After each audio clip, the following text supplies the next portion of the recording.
This is better than your favorite rap album, unless this is your favorite rap album, which it might be. It's a common choice. Sometimes you gotta pop out and show niggas. So contrary to what you might be thinking, I'm actually not making this video because of Kenneth Lamar's and Drizzy Drake Graham's recent beef. I'm actually making it because it seems like Kendrick Lamar is gearing up to release an album, and I wanted to make this video talking about his entire discography while all of the albums he has out I've had plenty of time to sit with and to digest. Let's not waste any time. First of all, we got Overly Dedicated. I'm not gonna lie, in preparation for this video was my first time listening to this album. Yeah, I know, fake Kendrick fan. It pleasantly surprised me, definitely questioning why I hadn't listened to it yet. First song here has Jhené Aiko, and I think she does a great job. I think Growing Apart is a pretty good song. Ignorance is Bliss is cool. The beat is quite strange, but I like it. PNP 1.5 I like. This is actually one of the hooks that Kendrick sings that I think is done pretty well. I like Cut You Off to Grow Closer. The message of that song is basically he's cutting off the people around him that gossip, which is so true. If you're somebody that as soon as you get around people, you feel like talking about other people, maybe you're the problem. Honestly, the most memorable thing about this whole album are its kind of like silly, weak moments. For example, Michael Jordan, which sounds like a Chief Keef or a Waka Flocka beat, but Kendrick's on it. The bass never comes in. There's such a bit here. I honestly just need to play it. Every time I'm in my city, I be hacking like my shit don't stink. Used to clean my rolling chain with alcohol in the sink. And I'm too much for these niggas. I'm too much for these hoes. I'm too much for these niggas. I'm too much for these hoes. I mean, if that doesn't explain that song, I don't know what will. Alright, so we're going to do this tier list style because I feel like it and I think it's kind of fun. Overly Dedicated, I don't know. So this is by no means a bad album. I think if I was hearing an artist for the first time and this is what I heard, I would think it's really good and impressive. But because I listened to the rest of his discography like 3 times in preparation for this, it kind of just in comparison needs to land somewhere around a C for now. Might even have to pull it down for to a D just because I think it's so much worse in comparison to everything else. Okay, moving on to Section 80. Now, this is really, I think, the mixtape that I put a lot of people onto Kendrick. It certainly put like The Game onto Kendrick. This song has my maybe favorite, let's say top 5 Kendrick Lamar song, ADHD. I don't even feel like I need to explain why I like this song. 12 bottles in the case, nigga, fuck that. When I usually say 22, I say 23, okay, then we are crack babies. Yeah, so ADHD is awesome. And then you have other classic bangers like Hold Up. You got Rigor Mortis, which is a huge song. And I think part of why Kendrick blew up because his lyricism on it is amazing. His flows on it are crazy. The issue with Rigor Mortis, though, is I cannot stand the beat. I think it's so annoying. This trumpet just drives me crazy. I mean, listen to it. The loop is like maybe a second and a half. 1 Mississippi, 2 Mississippi. Alright, yeah, so it's 2 seconds. The loop is 2 seconds. And it just goes like this for the entire 3-minute song. And then you got all these super lyrical moments, like kind of important songs that I think had people believing that Kendrick is like, you know, the second coming of Christ, the way people still talk about him today. Fuck Your Ethnicity, Ronald Reagan era, Po Man Dreams, Keisha's song, Cushion Corinthians, and High Power. And then I do think that there are some weak points. No Makeup, not crazy for. The guy singing on it is whatever. I think I appreciate the subject matter of him talking about how this girl can never have enough makeup. She's just very insecure. Tammy's song I think has awesome production, but I think it's pretty weak otherwise. It sounds like it's straight from Terraria. I don't know what is sampled there or if that's really just a synth they made by themselves, but I love it. Section 80 has some like weird stuff that unexpectedly I really love. Blow My High, members only. The hook is just him saying R.I.P. Aaliyah. The groove he finds on it is like so nice. I love it. Listen to these drums, man. Like that is what in my school of thought I call a low-key banger. Where do I put Section 80? It's considerably better than Overly Dedicated. That honestly, here's what we're gonna do. Push Overly Dedicated down to a D and put Section 80 at a B. I don't know. This might change, but I do think it's 2 tiers above Overly Dedicated, which is impressive because Section 80 came the year after Overly Dedicated, and yeah, I think it's quite a lot better. So good job, Kendrick. This is what the hell I'm talking about. This is real music. This is top notch. This is top tier. This is better than your favorite rap album, unless this is your favorite rap album, which it might be. It's a common choice. Listen, I'm gonna rank this one before we discuss it. S. It's an S, guys. Throughout the making of this, I had to think of a way that I want to talk about every project of Kendrick's in a way that's kind of fresh. And I came to realize that this album is yin and yang. This album is the epitome of consistency and balance. Every single one of them falls perfectly into an absolute banger that I can play in the car, or like something very low key with amazing delivery and awesome lyrics and cool production, and most of them fall into both. But seriously, let's go down the track list. Shireen, amazing. Bitch Don't Kill My Vibe, banger. Backseat Freestyle, banger. The Art of Peer Pressure, lyrical. Money Trees, banger. Poetic Justice, banger. Good Kid, lyrical. Mad City, banger. Swimming Pools, banger. Sing About Me, lyrical. Real, we'll get to that. Compton, banger. Bitch Don't Kill My Vibe remix, banger. Come on, man. Let me relax and actually go down the track list. So, I think really what makes this album special, besides the consistency and the fact that every track is awesome, that it's such a cohesive story. Section 80 and Overly Dedicated, he went over a lot of the same themes that he does in this and in later projects, but in this one he kind of packages it as a narrative. I mean, Good Kid, Mad City could be adapted into a film, I think. So Shireen, he kind of introduces the love interest of the story. He puts these voice memos at the start of the end of every track, which are skits, but they are recorded by his real family and friends, and they flow perfectly into one another. There's lots of examples. His mom says, "Don't kill my vibe" at the end of that one, and then it flows into "Bitch, don't kill my vibe." And then at the end of Mad City, he got fucked up in some sort of way, and his friend passes him the bottle. He's like, lay back and drink that, you'll feel better. They go straight into Swimming Pools, which is like this club banger, which at one point was Kendrick's most successful song. That's actually a commentary on alcoholism at the same time. Money Trees, I think I forgot to mention, huge song. I think Kendrick's third biggest song now, thanks to TikTok. I mean, I got no complaints. It's a great song. Poetic Justice, Elephant in the Room, song with Drake on it. Only time that Drake and Kendrick have collaborated on one of each other's discography. It's a great. I love Drake's verse on it, and I love the hook. The Art of Peer Pressure is one of my favorite storytelling Kendrick tracks, and the beat is so cool. It really makes me feel like I'm out on the lick. One look at me, you could probably tell I've never been out on a lick. But Backseat Freestyle, it actually feels like maybe I'm in the passenger seat and Kendrick's in the back just like spitting, which this song is way too high quality to be a freestyle. But do I really even need to explain why I like it? I mean, I'm not going to play it. You already know. Damn, I feel amazing. Damn, I'm in the matrix. My mind is living on cloud nine, and this nine is never on vacation. Oh my god, that song's just electric. Good Kid, probably my favorite produced track on the whole album. It's just so dark. It puts you there. Don't even get me started on Mad City. That was basically how I heard about Kendrick. Every verse is memorable. Sing About Me, I'm Dying of Thirst, one of Kendrick's best songs, period, let alone off of Good Kid. Some of the best sample work. It samples Grant Green, who was a great jazz guitarist, and it's very creatively flipped. It also features 3 different verses from 3 different perspectives, and it's just very well done. Give that song a listen if you haven't. And then listen, everybody says Real is a skip. Maybe you're right. I wouldn't say it's a skip. Maybe it's just not quite up to par with the rest of the songs, because the rest of the songs are like some of the greatest rap songs of all time. I'm not crazy about the Jay-Z remix, but it's a remix. It doesn't really fucking count. S tier. D-Pab, the critic's choice, the jazz nerd's choice, and an album that I only recently started to appreciate ever since I've gotten into jazz and soul and all of these other genres that Kendrick plays with on this album, which is part of what makes it so unique.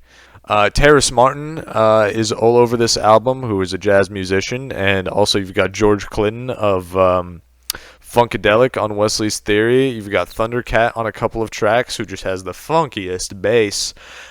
So this album definitely stands out as the most creative use of real live instruments, which is criminally underused in rap.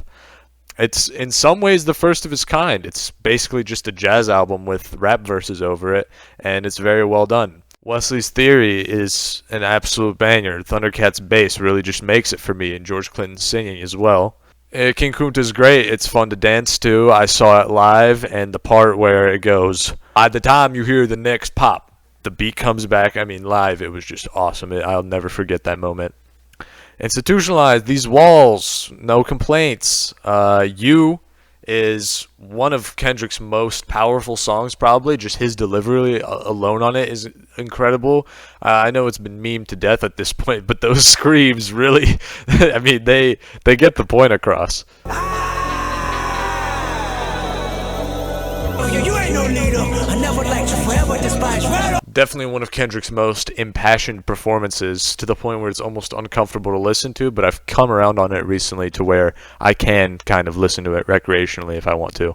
All right, another song that is considered important by a lot of people. It's very heavily associated with the Black Lives Matter movement. For Sale Interlude, just an interlude, but listen to this thing with stereo headphones, like a good pair of headphones, and it's amazing. It's like the music is dancing back and forth and tickling your ears. It's really well done. And I have a lot less to say about Mama and Hood Politics, but How Much a Dollar Cost is a really powerful track that you might find a lot of meaning in if you're religious, especially. I am not, but I still recognize that it's a great song. The Blacker the Berry is a song about being black in America, which is kind of a theme of this entire album. Especially the album version, I think has kind of aged the worst out of this whole album. It was definitely the single he released as part of the rollout. It's not as musically deep and exciting as the rest of the album is. And then Mortal Man is a strange, like, cut together interview with Tupac. I think it's a little bit weird, but, you know, Kendrick seems to have a love for Tupac. We'll excuse it. Okay, so this really isn't a tough decision. T-Pap goes in S. It's, from an instrumentation-wise, and just like if you were going to play any Kendrick Lamar album for a music fan instead of a rap music fan, this is going to be the one. There's a lot to appreciate. There's so much depth in the way that everything is recorded. Everything is constructed meticulously, and every jazzy phrase that's on the album feels like it belongs, and it's well done. I remember you was conflicted. Okay, Untitled Unmastered is kind of where we run into some controversy. People seem to like this. Underrated magnum opus. Like, guys, it's not even an album, really. It's not a cohesive piece of work. I think the reason that diehard Kendrick fans like this so much is because it's completely inaccessible, because the tracks don't have titles. So anybody that's not going out of their way to look for Kendrick songs is going to have a hard time. Nobody's going to want to click on these in his discography. So I think a lot of these tracks go largely unlistened. However, a lot of these were meant to be on To Pimp a Butterfly, and maybe one or two of them were meant to be on Damn. It's at a place in his career where all of his music is so polished that it's all really good. However, it is unfinished. There's a lot of fluff. There's a lot of dead space. There's a lot of stuff that probably could have been re-recorded, or the beat could have been changed. My favorite song of the whole album is track number 8, and there's a better version of it out on Spotify, or at least he raps the same verse on another song. Here, let's compare. 2 tears in a bucket, I cry with you. But I can never die with you. I can never afford it, I still fall. This clears the whole album. This one song that's not even by Kendrick. 2 tears in a bucket, I cry with you. Hope for my plans to the side with you. I can never see a red. But the whole song is great. You should listen to it. That being said, I'm going to have a hard time putting this anywhere under a B. I'd rather listen to Section 80 than Untitled Unmastered, but it's still so polished. Like, a lot of these songs could have been on To Pimp a Butterfly or Damn. It's just that because it's unfinished and not a cohesive piece of work, I can't put it above B. So Damn, this is a controversial one, and a lot of people might not like my opinion on it. A lot of people my age were introduced to Kendrick through Damn, and a lot of people that were already fans of Kendrick prior to Damn didn't like it because he went in a more poppy, accessible direction. For me personally, I think all of the poppier stuff on Damn is still so uniquely Kendrick. I couldn't see anybody else doing it, and I like that he did it. I tried to find a song that I didn't like, and it's kind of tough. I don't love the song God. That might be the only one that I could do without. So starting with the pop songs, Element, really just a rap song with Kendrick singing the hook on it. The fans love it. He just recently performed it at the Pop Out show, and it was electric. Bitch, I'm up. So ain't nobody praying for me. I don't do it for the grandma. I want them to die. If I gotta slap a pussy ass nigga, I'ma. Loyalty with Rihanna. I think this was one that rubbed a lot of people the wrong way. Like, oh, this could have been any rapper. I don't think so. I struggle to hear anybody else on it. But also, I'm just very biased towards Rihanna. I'm a huge Rihanna fan, so. And then Love, I think, is Kendrick's 4th most popular song, or at least has the most streams on Spotify.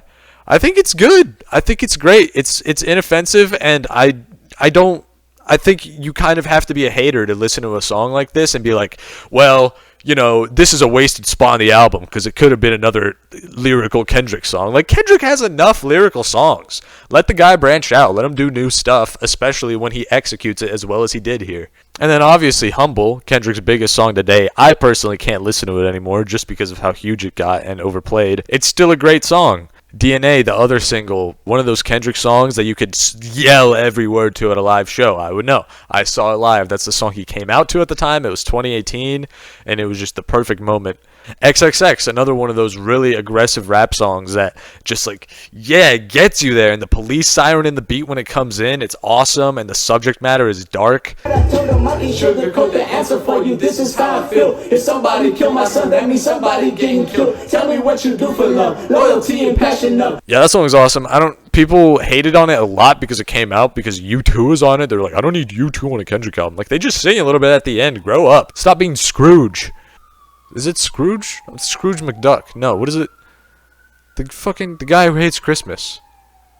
Where the beat is kind of takes a back seat to Kendrick rapping or kind of melodically just floating along, kind of much slower paced, not trying to do too much.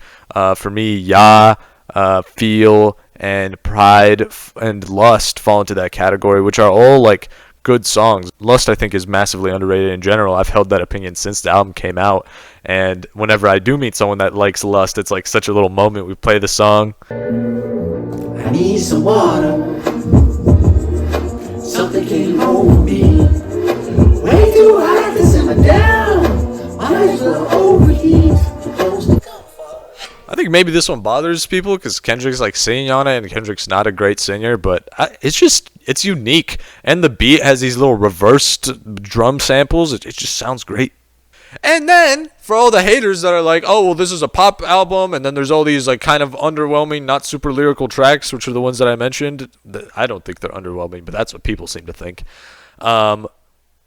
There's kind of a big FU. Fear and Duckworth are some of Kendrick's lyrically most impressive tracks ever, I think. Fear, he goes through him at 3 different ages, I think 7, 17, and 27, and how his perspective on life has changed throughout. Duckworth tells this amazing story of how Kendrick really wouldn't be around today if his dad hadn't expressed kindness to this guy who was robbing the chicken shop that he worked at, which was actually Top Dog, and then he ended up... But you can tell there's a theme. All of the song titles are formatted in a way, but some of them don't really fit in, right? A lot of them are emotions or things that are within Kendrick, like lust, humbleness, pride, love, your DNA or your blood, and then it's like element and feel, XXX, and Duckworth don't really fit into that theme, but I don't really care about that type of thing, and I think it's a good album. We're gonna move everything up. We're gonna move everything up. But yeah, there's not enough things wrong with Damn for me to have any complaints about it and put it anywhere under an S. I prefer T-Pab and Good Kid, Mad City, but it's still an S. Okay, so after Damn is the Black Panther album, which I'm not ranking because Kendrick's not even on all of these. So, yeah. But I will talk about it briefly. King's Dead was probably like the song of the year that year. There were so many cool moments on it. I took her to my pet house and I freaked it. La-di-da-di-da. I mean, the more I think about it, King's Dead alone might make me just want to put the album at an S. Paramedic by SOBXRB. Again, SOBXRB did their thing on that one. All the Stars with SZA I forever have a poor relationship with because Kendrick Lamar was my first live show that I went to, and SZA was supposed to be there, and it was the year that this album came out, and then SZA tore her vocal cords on the stop prior, and I never got to see SZA, and they just played All the Stars as we were filing out of the concert. I was sad.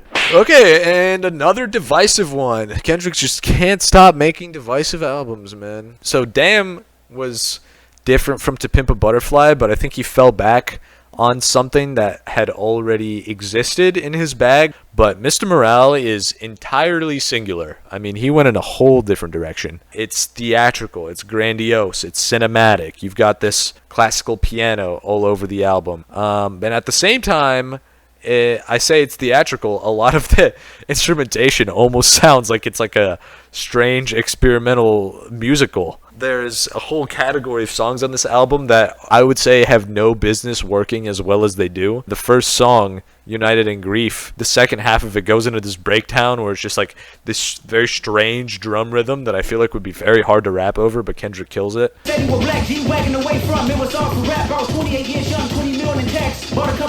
Conceptually, this album has themes of Kendrick's personal life. I don't like the pacing of this album. We get this first song that I just played for you, United in Grief. It sets this tone, and then right after that you get this sort of like clearly supposed to be a banger, N95, with Baby Keem on it, which is a great song, don't get me wrong. You out of pocket. I mean, I don't know where Kendrick found this bag. Probably Baby Keem. You know, I've heard that Kendrick wrote 16 for Baby Keem, which a lot of people consider his more lyrical, more conscious song. And then Baby Keem, I don't know if he wrote them necessarily, but he definitely put Kendrick on with a lot of these flows. Another example is Silent Hill. I would never imagine Kendrick making a song like Silent Hill, and yet it's grown on me. When this album came out, I thought Silent Hill was unfathomably corny. Push these niggas off me like, push these bitches off me like, push these niggas off me like. Like, the first time I heard that, I was like, now I'm hearing it, and it kind of goes. Like, I kind of like it.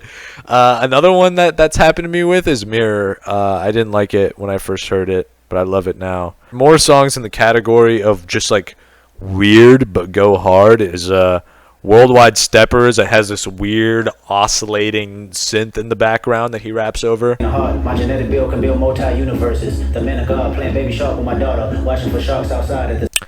We Cry Together, the production's pretty regular, but it has no business going as hard as it does because it's barely even a song. It's like a domestic dispute.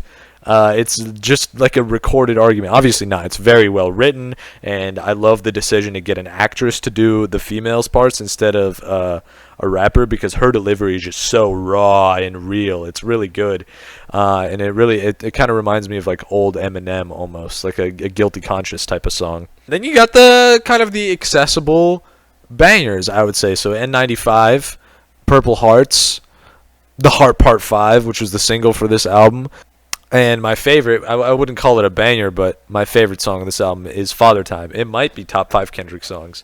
Father Time might be the most focused and cohesive verse in Kendrick's discography. It's a song about daddy issues, and it's really well done, and you should listen to it. But this song, unlike the last 3 we've talked about, has weak points. It has songs that I just don't like. I can't really get behind it. One of those is Rich Spirit. Another is Mr. Morale. And then Mother I Sober is a really deep and powerful song, but again, I have no interest in listening to it. Even though I respect how creative and boundary pushing this album is, it's just less of an easy listen to me than the previous 3 are. So I think I need to put this one a tier below. In the A tier, I've got to be lying. I like Section 80 better than Mr. Morale and the Big Steppers, as much as I hate to say it.